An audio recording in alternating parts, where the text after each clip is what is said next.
Welcome back to another episode of the Perspective Podcast, unlocking the world's perspective in just 6 minutes. I'm Julie, your host, and today, get ready for a whirlwind journey as we explore childhood trauma and its effects on adulthood. So, let's get started. Childhood is often marked by a period of innocence and carefreeness. However, this ideal portrayal of childhood is far from reality for many individuals. Traumatic events can significantly impact an individual in many ways, especially when they are experienced during childhood. Childhood trauma ranges from abuse, neglect, medical trauma, household instability, social influences, and so on. These incidents take a large toll on the brain of a child who lacks the brain capacity of adults, as they are deficient in education, socialization, and life experience as compared to adults. This hinders the ability of the children to cope with such traumatic experiences, ultimately falling into the pit of self-blame. In order to thoroughly understand how childhood trauma can interplay with its effects in adulthood, it is vital to recognize the pervasive reaches of such events in an individual's childhood. One significant impact of childhood trauma are mental health conditions. Trauma and PTSD are categorized as either simple or complex. Simple trauma is linked to a specific traumatic event with a significant impact, such as a car accident or a natural disaster. In contrast, complex trauma is marked by being chronic and persistent. When children grow up in an environment where they are exposed to trauma regularly, which they perceive as a threat, their nervous system is perpetually in a state of fight, flight, or freeze, the 4 trauma response stages. Childhood trauma, also referred to as adverse childhood experiences, is interlinked with a higher risk of mental health conditions. Based on recent research, children who undergo traumatic events increase the risk of developing a mental disorder in adulthood by nearly 3 times. Additionally, these individuals are also 15 times more likely to develop borderline personality disorder in their adulthood due to early exposure to trauma's effects of hindering a child's brain function, sense of self, ability to make attachments, and emotion regulation strategies. Early life stressors also take a toll on adulthood by disrupting the oxytocin systems in our brains. Also known as the love hormone, it is found within the hypothalamus and amygdala, the 2 regions responsible for emotional regulation. When a child experiences trauma, this system is disrupted along with anxiety-reducing effects when creating bonds, trust, and social connections. The hormone can no longer regulate emotional responses effectively within the child. In the long run, these impacts have profound consequences on the social behavior of children, stress management, and emotional well-being. The consequences are likely to manifest symptoms of various mental health disorders, including anxiety, depression, and post-traumatic stress disorder, also called PTSD.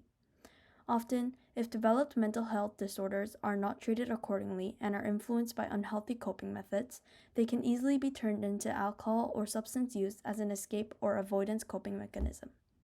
Moving on, here are the effects childhood trauma can have on adulthood.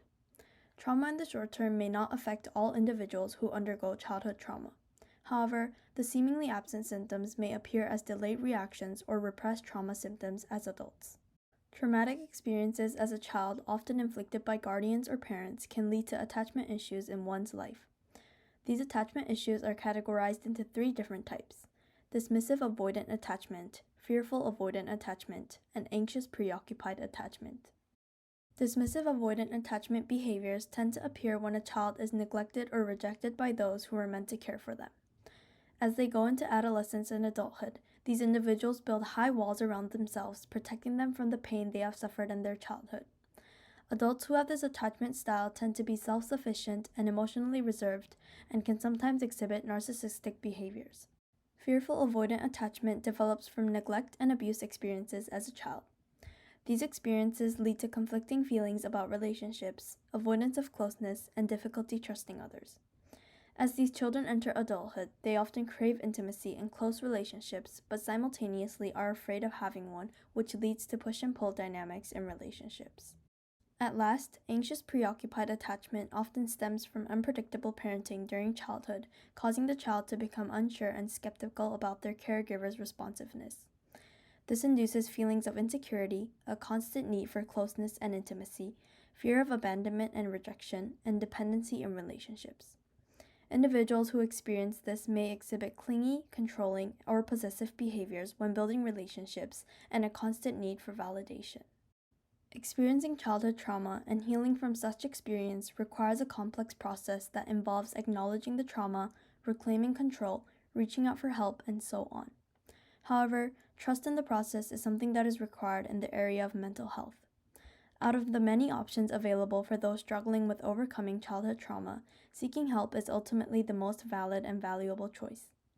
Talk therapy can offer support and guidance in examining past experiences and how they can contribute to a person's current emotional state. Working with licensed therapists can help individuals develop healthy coping strategies, challenge their negative thoughts, and provide strategies for emotion regulation. Being able to access support from these sources can eventually help those who have experienced childhood trauma to replace bad habits with those that are good and seek healthier ways to build strong relationships in society. Thank you for joining us on this episode of childhood trauma and its effects on adulthood. So, do you think legal repercussions are necessary for caregivers who cause childhood trauma? Remember, you can always find more captivating 3-minute videos and enriching episodes right here at the Perspective Podcast. Until next time, stay curious, stay open, and keep embracing the world's diverse perspectives. See you in the next episode.